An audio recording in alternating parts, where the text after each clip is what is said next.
കുറച്ച് വർഷങ്ങൾക്ക് മുമ്പ് നോർത്തേൺ ശ്രീലങ്കയിൽ രാജി ഉൾപ്പെടെയുള്ള കുറച്ച് തമിഴ് റിബൽസ് ശ്രീലങ്കൻ ആർമിയെ ആക്രമിച്ച് അവരുടെ ആയുധങ്ങൾ തട്ടിയെടുക്കുന്നതായി ഫ്ലാഷ് ബാക്കായി കാണിക്കുന്നു. മുംബൈയിൽ സുജിയുടെ ബർത്ത്ഡേക്ക് ശ്രീകാന്തും കുട്ടികളും ചേർന്ന് സർപ്രൈസായി സുജിയെ വിളിച്ചുണർത്തി കേക്ക് കട്ട് ചെയ്യുകയും സെൽഫി എടുക്കുകയും ചെയ്യുന്നു. സുജി ചായ വെച്ചുകൊണ്ടിരിക്കുമ്പോൾ അരവിന്ദിൻ്റെ മെസ്സേജ് വരുന്നു, ഹാപ്പി ബർത്ത്ഡേ സുജി എന്ന്.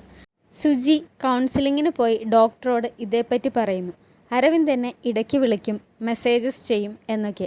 അതിനോട് യാതൊരു രീതിയിലും റെസ്പോണ്ട് ചെയ്യാറില്ല എന്നും പറയുന്നു. നിങ്ങൾ അരവിന്ദിൻ്റെ കോൾസ്, മെസ്സേജസ് ഒക്കെ എക്സ്പെക്റ്റ് ചെയ്യാറുണ്ടോ എന്ന് ചോദിക്കുമ്പോൾ അവളൊന്നും പറയുന്നില്ല. ശ്രീകാന്ത് എന്നെയും കുട്ടികളെയും ഹാപ്പിയാക്കാൻ ട്രൈ ചെയ്യുന്നു, പക്ഷേ എനിക്ക് ശ്രീകാന്തിനോട് നന്നായി സഹകരിക്കാൻ സാധിക്കുന്നില്ല എന്നും അവൾ പറയുന്നു. ഡോക്ടർ പറയുന്നു, സുചിത്ര വീട്ടിൽ തന്നെ ഇരിക്കാതെ എന്തെങ്കിലും ജോബിന് പോകുന്നതാണ് നല്ലത് എന്ന്. ഇന്ത്യൻ പ്രൈം മിനിസ്റ്റർ മിസസ് ബസുവിൻ്റെ PA സമ്പത്തും സെക്യൂരിറ്റി ഓഫീസർ ശർമ്മയും തമ്മിൽ കാണുന്നു. ഇന്ത്യയുടെ രഹസ്യാന്വേഷണ വിഭാഗത്തിൻ്റെ റിപ്പോർട്ട് അനുസരിച്ച് ലണ്ടനിൽ വെച്ച് പാകിസ്ഥാൻ മേജർ സമീറും തമിഴ് റിബൽ ലീഡർ ഭാസ്കരനും തമ്മിൽ മീറ്റ് ചെയ്യുന്നുണ്ട്. സുബ്ബുവിൻ്റെ മരണം മുതലെടുത്ത് തമിഴ് റിബൽസിനെ കൊണ്ട് ഇന്ത്യയിൽ പ്രശ്നമുണ്ടാക്കാനാവും സമീറിൻ്റെ പ്ലാൻ എന്ന് അവർ സംശയിക്കുന്നു. ഇന്ത്യൻ PM മിസസ് ബസു ആയിരിക്കും അവരുടെ ടാർഗറ്റ് എന്നും ഇവർ സംസാരിക്കുന്നു. ഇന്ത്യൻ പ്രൈം മിനിസ്റ്റർ മിസസ് ബസുവും ശ്രീലങ്കൻ പ്രൈം മിനിസ്റ്റർ മിസ്റ്റർ രൂപതുംഗയും തമ്മിൽ ചെന്നൈയിൽ വെച്ച് ഒരു മീറ്റിംഗ് നടക്കാനിരിക്കുന്നുണ്ട്. അവിടെ വെച്ച് മിസസ് ബസുവിനെ വകവരുത്താൻ ചാൻസ് ഉണ്ടെന്നും അറിയുന്നു. സംബിത്ത് അത് മിസസ് ബസുവിനോട് പറയുന്നുണ്ടെങ്കിലും മീറ്റിംഗ് ക്യാൻസൽ ചെയ്യാൻ അവർ സമ്മതിക്കുന്നില്ല. അറ്റ്ലീസ്റ്റ് ചെന്നൈയിൽ നിന്നും മാറ്റി മറ്റെവിടെയെങ്കിലും വെച്ച് നടത്താൻ പറയുന്നുണ്ടെങ്കിലും അതിനും മിസസ് ബസു സമ്മതിക്കുന്നില്ല. നിങ്ങൾ നിങ്ങളുടെ ഡ്യൂട്ടി നന്നായി ചെയ്യാൻ പറഞ്ഞ് അവർ സംബിത്തിനെ തിരിച്ചയക്കുന്നു. ധൃതിയും കല്യാണും കൂടി ബൈക്കിൽ പോകുന്നു. ഒരു കടയുടെ മുന്നിൽ ബൈക്ക് നിർത്തി കല്യാൺ സിഗരറ്റ് കത്തിക്കുന്നു. ആ കടക്കാരൻ കല്യാണിനെ സൽമാൻ എന്ന് വിളിക്കുന്നുണ്ട്. സിഗരറ്റുമായി വന്ന കല്യാണിനെ കണ്ട് നീ സിഗരറ്റ് വലിക്കുമോ എന്ന് ധൃതി ചോദിക്കുന്നു. അതിനെന്താ, നീ ഒന്ന് ട്രൈ ചെയ്ത് നോക്കൂ എന്ന് പറഞ്ഞ് സിഗരറ്റ് അവളുടെ കയ്യിൽ കൊടുക്കുന്നു. അവൾ അത് താഴെയിട്ട് ചവിട്ടിക്കളയുന്നു. നിന്നെ എന്താ ആ കടക്കാരൻ സൽമാൻ എന്ന് വിളിച്ചത് എന്ന് ചോദിക്കുമ്പോൾ അവൻ പറയുന്നു, ചിലപ്പോൾ എൻ്റെ ലുക്ക് കണ്ടാവുമെന്ന്. ചെന്നൈയിലുള്ള സാജിദിനെ മേജർ സമീർ വിളിക്കുന്നു. മിഷന് വേണ്ട എല്ലാ കാര്യങ്ങളും നന്നായി ചെയ്യാൻ പറയുന്നു. വേണ്ട ഇൻസ്ട്രക്ഷൻസൊക്കെ സമയമാവുമ്പോൾ വിളിച്ച് പറയാമെന്നും പറയുന്നു. സാജിദ് കല്യാണിനെ വിളിക്കുന്നു. കല്യാൺ ധൃതിയുമായി കൺസ്ട്രക്റ്റ് ചെയ്തുകൊണ്ടിരിക്കുന്ന ബിൽഡിങ്ങിന് മുകളിൽ നിൽക്കുകയായിരുന്നു. കോൾ വന്നപ്പോൾ കല്യാൺ കുറച്ച് മാറി നിന്ന് സംസാരിക്കുന്നു. സാജിദ് അവനോട് പറയുന്നു, ആ പെൺകുട്ടിയുമായുള്ള കറക്കവും കോളിങ്ങും എല്ലാം സ്റ്റോപ്പ് ചെയ്തോ എന്ന്. കല്യാൺ ചോദിക്കുന്നു, അതെന്താ മിഷൻ സ്റ്റോപ്പ് ചെയ്തോ എന്ന്. സാജിദ് അതേ എന്ന് പറയുന്നു. ഇത് കേട്ട് കല്യാൺ അസ്വസ്ഥനാവുന്നുണ്ട്. JK മുംബൈയിൽ ശ്രീകാന്തിൻ്റെ ഓഫീസിൽ വന്ന് ശ്രീകാന്തിനെ ചെന്നൈയിലേക്ക് വിളിക്കുന്നു. സുജിയെയും കുട്ടികളെയും വിട്ട് വരാൻ എനിക്ക് സാധിക്കില്ലെന്ന് ശ്രീകാന്ത് പറയുന്നു. JK ശ്രീകാന്തിനെ ഭാസ്കരനും സമീറും ഒരുമിച്ച് നിൽക്കുന്ന ഫോട്ടോ കാണിച്ചു കൊടുക്കുന്നു. അവരുടെ മിഷൻ തകർത്താൽ ശർമ്മ സാർ എന്തായാലും നിനക്ക് നല്ലൊരു റിവാർഡ് തന്നെ തരും, അതുകൊണ്ട് ഈ ദൗത്യത്തിൽ പങ്കെടുക്കൂ, എന്നോടൊപ്പം ചെന്നൈയിലേക്ക് വരൂ എന്ന് JK ശ്രീകാന്തിനോട് പറയുന്നു. അപ്പോഴേക്കും ശ്രീകാന്തിൻ്റെ മാനേജർ വന്ന് ഡ്യൂട്ടിക്ക് കയറാൻ പറഞ്ഞ് വിളിക്കുന്നു.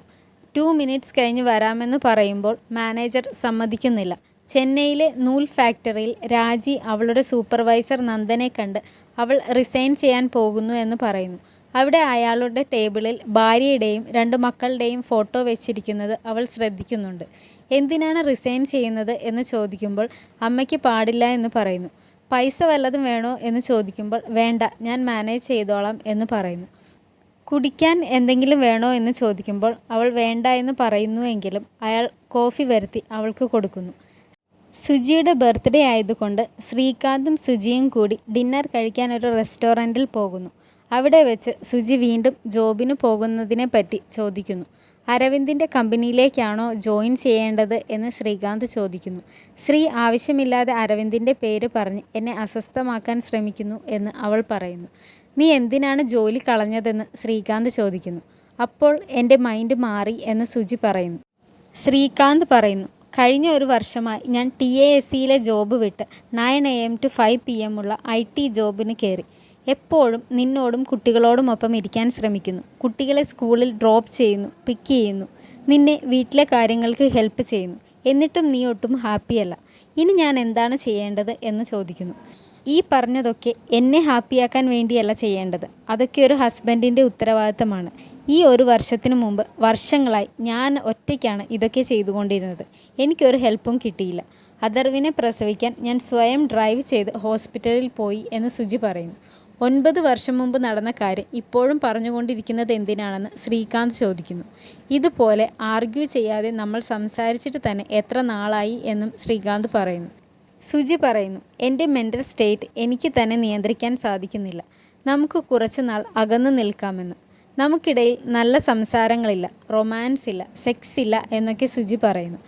നമ്മുടെ സെക്സ് ലൈഫിനെ കുറിച്ച് ഇവിടെ കിടന്ന് ഒച്ചയെടുത്ത് പറഞ്ഞ് എല്ലാവരെയും കേൾപ്പിക്കാൻ പറയുന്നു ശ്രീകാന്ത്.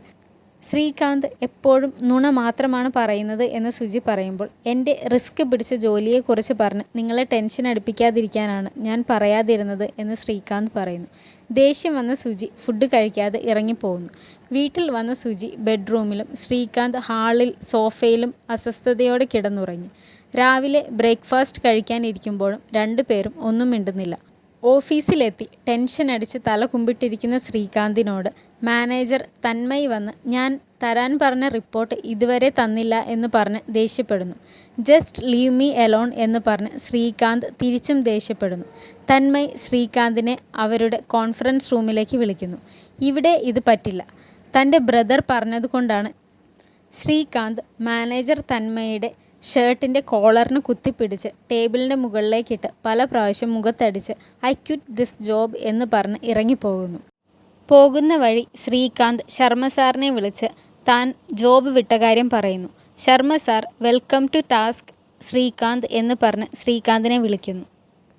സുജി അരവിന്ദിനെ കണ്ട് അവരുടെ സ്ട്രൈക്ക് മീ കമ്പനിയിൽ വീണ്ടും ജോയിൻ ചെയ്യാൻ ആഗ്രഹിക്കുന്നു എന്ന് പറയുന്നു. അരവിന്ദ് അവളോട് ജോയിൻ ചെയ്യാനും പറയുന്നു.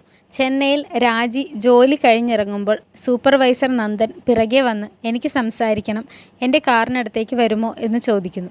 അവൾ ചെല്ലുമ്പോൾ അയാൾ പറയുന്നു, അപ്പോൾ നാളെ ജോബ് വിടുകയാണ്, നാളെ തന്നെ നിൻ്റെ നാട് ജാഫ്നയിലേക്ക് നീ പോകുമോ എന്ന് ചോദിക്കുന്നു. അതെ എന്ന് പറയുമ്പോൾ നിൻ്റെ അഡ്രസ്സ് ഞാൻ ചെക്ക് ചെയ്തു, അതൊരു ഫേക്ക് അഡ്രസ്സ് ആണെന്ന് എനിക്ക് മനസ്സിലായി എന്ന് പറയുന്നു. അങ്ങനെ ഫേക്ക് അഡ്രസ്സ് തരുന്നവരുടെ വിവരം പോലീസിന് കൈമാറണമെന്നാണ് പറഞ്ഞിരിക്കുന്നത് എന്ന് നന്ദൻ പറയുന്നു. എന്നിട്ട് രാജിയെ നോക്കുന്നു. നിൻ്റെ അഡ്രസ്സ് ഞാൻ പോലീസിന് കൊടുത്തിട്ടില്ല, എനിക്ക് നിന്നെ അത്രയ്ക്ക് ഇഷ്ടമാണ്, എൻ്റെ ഭാര്യ ഇവിടെയില്ല, ഞാൻ നാളെ നിൻ്റെ റൂമിൽ വരട്ടെ എന്ന് ചോദിക്കുന്നു. രാത്രി നോൺ വെജ് ഫുഡും മദ്യവുമൊക്കെയായി രാജിയുടെ റൂമിലേക്ക് ചെല്ലുന്നു. ഇതൊക്കെ കഴിച്ചാൽ നല്ല സ്റ്റാമിന കിട്ടുമെന്ന് പറഞ്ഞ് രാജിയെ നോക്കുന്നു. അവൾ അപ്പോഴും നിർവികാരതയോടെ അവിടെ നിൽക്കുന്നതേയുള്ളൂ. ഫുഡ് കഴിച്ചു കഴിഞ്ഞ് അവളുമായി സെക്സ് ചെയ്യുമ്പോൾ രാജി അതേ നിർവികാരതയോടെ കിടക്കുന്നത് കണ്ട് നന്ദന് ദേഷ്യം വന്ന് അവളെ അടിക്കുന്നു. അടി കൊള്ളുമ്പോൾ അവൾക്ക് ശ്രീലങ്കയിൽ വെച്ച് ആർമിയുടെ അടി കൊണ്ടതാണ് ഓർമ്മ വരുന്നത്. അവൾ സർവ്വശക്തിയുമെടുത്ത് നന്ദൻ്റെ മുകളിൽ കയറിയിരുന്ന് അയാളുടെ തല പിടിച്ച് തിരിച്ച് ഓടിക്കുന്നു. അവൾ തമിഴ് റിബൽസിൻ്റെ പരിശീലനം നേടിയ അതിശക്തയായൊരു പോരാളിയായിരുന്നു. നന്ദൻ മരിച്ചു കിടക്കുന്നത് കണ്ട് അവൾ തലയിൽ കൈവച്ചിരുന്ന് കരയുന്നു. കുറച്ച് വർഷങ്ങൾക്ക് മുമ്പുള്ള നോർത്തേൺ ശ്രീലങ്ക കാണിക്കുന്നു. രാജിക്ക് ഫൈറ്റർ പൈലറ്റ് ട്രെയിനിങ് കിട്ടി. അവൾ നന്നായി പ്ലെയിൻ ഓടിക്കുന്നു. ക്യാമ്പിൽ വന്ന രാജിക്ക് ഭാസ്കരൻ മെഡൽ വെച്ച് കൊടുക്കുന്നു. പിന്നെ കറണ്ട് സിറ്റുവേഷനിൽ രാജി താൻ കൊന്ന നന്ദനെ ബാത്റൂമിൽ വെച്ച് വെട്ടിമുറിച്ച് കഷ്ണങ്ങളാക്കി പ്ലാസ്റ്റിക് കവറിലാക്കുന്നു. ശ്രീകാന്ത് കരീമിൻ്റെ ഗേൾഫ്രണ്ട് ജൊനാലിയോട് പോയി മാപ്പ് ചോദിക്കുന്നു. കരീം ഒരു ടെററിസ്റ്റ് ആയിരുന്നില്ല എന്നും പറയുന്നു. ജൊനാലി പറയുന്നു, കരീമിൻ്റെ നിരപരാധിത്വം തെളിയിക്കാൻ ഞാൻ കേസ് കൊടുക്കുമെന്ന്. ലണ്ടനിൽ മേജർ സമീറും ഭാസ്കരനും കാണുന്നു. സമീർ ചോദിക്കുന്നു, മെയ്യപ്പനെ എങ്ങനെ അറിയാം, അയാൾ എങ്ങനെയുള്ള ആളാണെന്ന്. അയാൾ എൻ്റെ ഒരു ഫോളോവറാണ്, നമ്മുടെ പ്ലാനിനെക്കുറിച്ച് അയാൾക്കൊന്നും അറിയില്ല, ഒരു ബിസിനസ് ഡീലാണെന്നാണ് ഞാൻ മെയ്യപ്പനോട് പറഞ്ഞിട്ടുള്ളത് എന്ന്. എന്നിട്ട് ഒരു ഷോപ്പിൽ കയറി മെയ്യപ്പനെ കാണുന്നു. അയാളുടെ ചെന്നൈയിലുള്ള ഫ്ലൈയിങ് സ്കൂൾ നടത്താൻ ആരുമില്ലാത്തത് കൊണ്ട് അത് വിൽക്കാനൊരുങ്ങുകയാണ്. സമീറിനെ അർജുൻ സിംഗ് എന്നാണ് മെയ്യപ്പന് പരിചയപ്പെടുത്തി കൊടുക്കുന്നത്. അർജുൻ്റെ 26 വയസ്സുള്ള അനിയൻ വിക്രത്തിന് വേണ്ടിയാണ് ഈ ഫ്ലൈയിങ് സ്കൂൾ അയാൾ വാങ്ങുന്നത് എന്ന് പറയുന്നു. ചെന്നൈയിൽ സൂപ്പർവൈസർ നന്ദനെ കൊന്നതിനാൽ ഫാക്ടറിയിൽ പോലീസ് അന്വേഷണം വരുന്നു. രാജി ഓരോ ദിവസവും അയാളുടെ ബോഡി പാർട്സ് ഓരോരോ സ്ഥലത്ത് കൊണ്ടുപോയി കളയുന്നു. ശ്രീകാന്ത് TASയിൽ റീജോയിൻ ചെയ്ത് ചെന്നൈയിലേക്ക് പോകാനൊരുങ്ങുന്നു. സുജിക്ക് യാതൊരു മാറ്റവുമില്ല. അവൾ ശ്രീകാന്തിനെ പാടെ അവോയ്ഡ് ചെയ്യുന്നു. ഇവരുടെ ഈ പെരുമാറ്റം കണ്ടിട്ട് ധൃതിക്ക് വിഷമമാകുന്നു. അവൾ പറയുന്നു അവളുടെ ഒരു ഫ്രണ്ടിൻ്റെ പാരൻസ് രണ്ടിടത്താണ് താമസിക്കുന്നത്.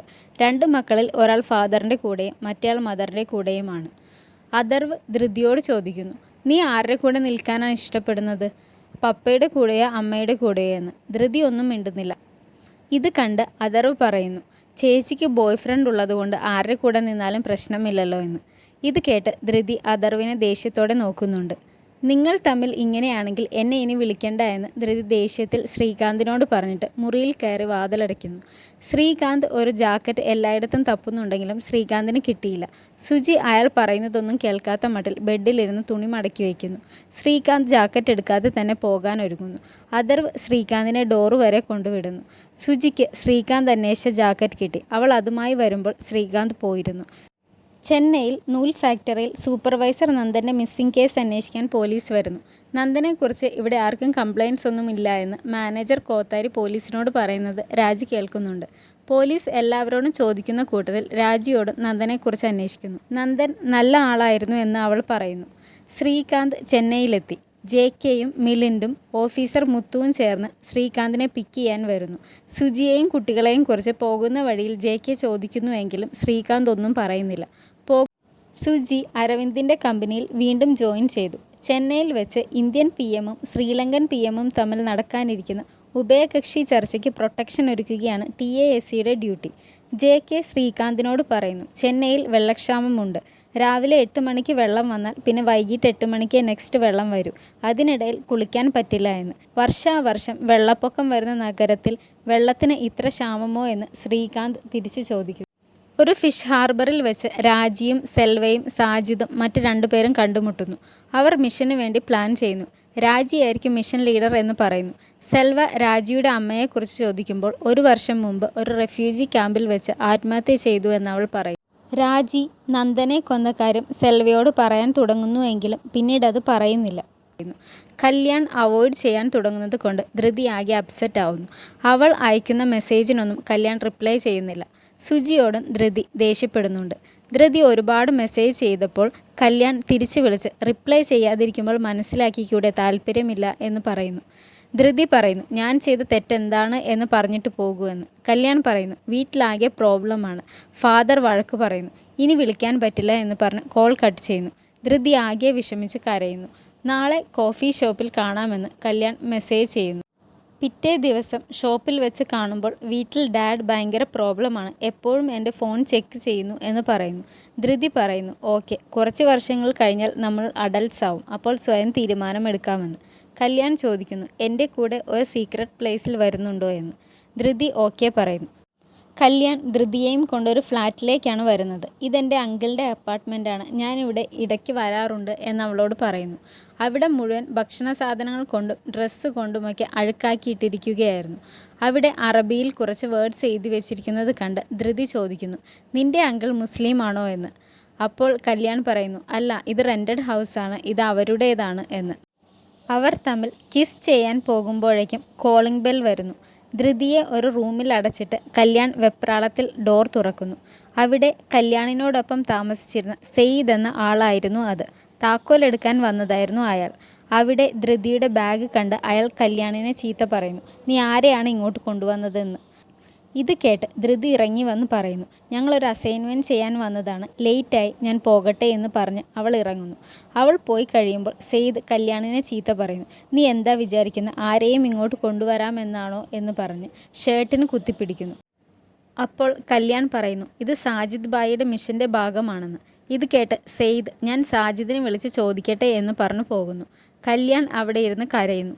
കല്യാൺ എന്നത് ശരിയായ പേരല്ല, സൽമാൻ എന്നാണ് പേര്. ധൃതിയോട് കള്ളം പറഞ്ഞതാണ് കല്യാൺ എന്ന്. JKയും ശ്രീകാന്തും കൂടി ഒരു റെസ്റ്റോറൻറ്റിൽ വെച്ച് ചെല്ലം സാറിനെ കാണുന്നു. ചെല്ലം സാർ അവർക്ക് അവിടെയുള്ള തമിഴ് റിബൽസിൻ്റെ അഡ്രസ്സ് കൈമാറുന്നു. നന്ദൻ്റെ മിസ്സിംഗ് കേസ് അന്വേഷിച്ച് വരുന്ന പോലീസിനോട് അവിടുത്തെ ഒരു സ്റ്റാഫ് പറയുന്നു, നന്ദൻ സാറിന് രാജിയെ വലിയ ഇഷ്ടമായിരുന്നു. നന്ദൻ സാറിനെ കാണാതായ ദിവസം രാജി നന്ദൻ സാറിൻ്റെ കാറിൽ കയറി പോകുന്നത് കണ്ടു എന്ന്. ഇത് കേട്ട പോലീസ് രാജിയുടെ അഡ്രസ്സ് അന്വേഷിച്ച് പോകുമ്പോൾ അത് ഫേക്ക് അഡ്രസ്സാണ് എന്ന് മനസ്സിലാവുന്നു.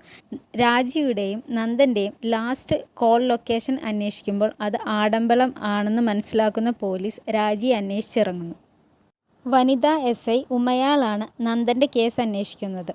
ഉമയാൾ രാജിയുടെ ഫോട്ടോയുമായി അന്വേഷിച്ച് അവളുടെ റൂമിലെത്തുന്നു. രാജി അപ്പോഴും നന്ദൻ്റെ ശരീരഭാഗങ്ങൾ കളയാനുള്ള ശ്രമത്തിലായിരുന്നു. പോലീസ് റൂമിൽ കയറി പരിശോധിക്കുന്നുണ്ട്. രാജിയോട് SI ഉമയാൾ ചോദിക്കുന്നു, എന്താ നിങ്ങൾ തമ്മിൽ ലവ് ആണോ എന്ന്. രാജി തിരിച്ചു ചോദിക്കുന്നു, ആ പട്ടിയുടെ മോനോടാണോ എന്ന്. ഇത് കേട്ട് ഉമയാൾ ചോദിക്കുന്നു, എന്താ അവൻ നിന്നെ പീഡിപ്പിച്ചോ എന്ന്. അവൾ അതെ എന്ന് പറയുന്നു. എന്നിട്ട് കംപ്ലയിൻറ്റ്സ് ചെയ്യാത്തതെന്താണ് എന്ന് ചോദിക്കുമ്പോൾ രാജി പറയുന്നു, അങ്ങനെ സ്ത്രീകൾ കംപ്ലയിൻറ്റ് ചെയ്യാൻ നിന്നാൽ എല്ലാ പുരുഷന്മാരും ജയിലിലായിരിക്കും, ഇവിടെ ആർക്കും ജോലി ഉണ്ടാവില്ല എന്ന്. നീ എപ്പോഴാണ് നന്ദനെ ലാസ്റ്റ് കണ്ടത് എന്ന് ചോദിക്കുമ്പോൾ 2 ദിവസം മുമ്പ് എന്ന് പറയുന്നു. അയാൾ ഇവിടെ വന്നു എന്നിട്ട് പെട്ടെന്ന് പോയി എന്ന് പറയുന്നു. അവൻ എവിടെ പോയിട്ടുണ്ടാവും എന്ന് ചോദിക്കുമ്പോൾ അയാൾക്ക് എന്നെപ്പോലെ വേറെയും കുറേ പേരുണ്ട്, അവിടെ എവിടെയെങ്കിലും പോയിരിക്കും എന്ന് പറയുന്നു. നന്ദനെതിരെ കംപ്ലയിൻറ്റ് ചെയ്യാൻ തയ്യാറാണോ എന്ന് ചോദിക്കുമ്പോൾ രാജി ഒന്നും മിണ്ടുന്നില്ല. നീ എന്തിനാ നിൻ്റെ അഡ്രസ്സ് തെറ്റായി തന്നത് എന്ന് ചോദിക്കുന്നു. എൻ്റെ അങ്കിളാണ് ഇവിടെ ജോലി വാങ്ങി തന്നത്, അങ്കിൾ ഏത് അഡ്രസ്സാണ് കൊടുത്തതെന്ന് എനിക്കറിയില്ല എന്നാണ് അവൾ പറയുന്നത്. ഈ റൂമിൽ എന്താ കെമിക്കൽസിൻ്റെ സ്മെൽ എന്ന് ചോദിക്കുമ്പോൾ താഴെ കൂടി പോകുന്ന ഡ്രെയിനേജിൽ നിന്ന് വരുന്ന സ്മെല്ലാണെന്ന് അവൾ പറയുന്നു. എല്ലാ ദിവസവും പോലീസ് സ്റ്റേഷനിൽ വന്ന് സൈൻ ചെയ്യണം, ഇൻഫോം ചെയ്യാതെ എങ്ങും പോകരുത് എന്ന് പറഞ്ഞ് പോലീസ് പോകുന്നു. പോലീസ് പോയപ്പോൾ തന്നെ രാജി എവിടെ നിന്നും രക്ഷപ്പെടാൻ ശ്രമിക്കുന്നു. SI ഉമയാൾ തിരിച്ചു പോകുമ്പോൾ ഒരു കോൾ വരുന്നു. ഒരു ബോഡി കിട്ടിയിട്ടുണ്ട്, അത് നന്ദൻ്റെ ആണോ എന്ന് ചെക്ക് ചെയ്യണമെന്ന് പറഞ്ഞു. ഇതിനായി നന്ദൻ്റെ ഭാര്യയെ മോർച്ചറിയിലേക്ക് കൊണ്ടുവരുന്നു. എന്നാൽ ആ ബോഡി നന്ദൻ്റെ ആയിരുന്നില്ല. അവിടെ ഉണ്ടായിരുന്ന കെമിക്കൽസിൻ്റെ സ്മെല്ലിനെ കുറിച്ച് SI ഡോക്ടറോട് ചോദിക്കുന്നു. ഇത് ബോഡി അഴുകാതിരിക്കാൻ ഉപയോഗിക്കുന്ന കെമിക്കൽ ഫോർമാലിൻ്റെ സ്മെല്ലാണ് എന്ന് ഡോക്ടർ പറയുമ്പോൾ SI ഉമയാളിന് രാജിയുടെ റൂമിൽ നിന്ന് വന്ന ഇതേ സ്മെല്ലാണ് എന്ന് ഓർമ്മ വരുന്നു. ഇതേ സമയം തന്നെ റിബൽസിൻ്റെ അഡ്രസ്സ് അന്വേഷിച്ച് ശ്രീകാന്തും JKയും ടീംസും കൂടി അവിടെ എത്തിയിരുന്നു. വഴിയിൽ വെച്ച് രാജിയെ കണ്ട് രാജിയോട് അവർ ഈ അഡ്രസ്സ് ഏതാണ് എന്ന് ചോദിക്കുന്നു. അവൾ അത് കാണിച്ചു കൊടുത്തിട്ട് വേഗം പോകുന്നു. പോലീസ് വരുമ്പോൾ JKയും ശ്രീകാന്തുമായിരുന്നു രാജിയുടെ റൂമിലുണ്ടായിരുന്നത്. അവിടെ സൂക്ഷിച്ചിരുന്ന കവറുകൾ പരിശോധിക്കുകയായിരുന്നു അവർ. പോലീസ് ഇവരെ കണ്ട് തെറ്റിദ്ധരിച്ച് അറസ്റ്റ് ചെയ്യുന്നു.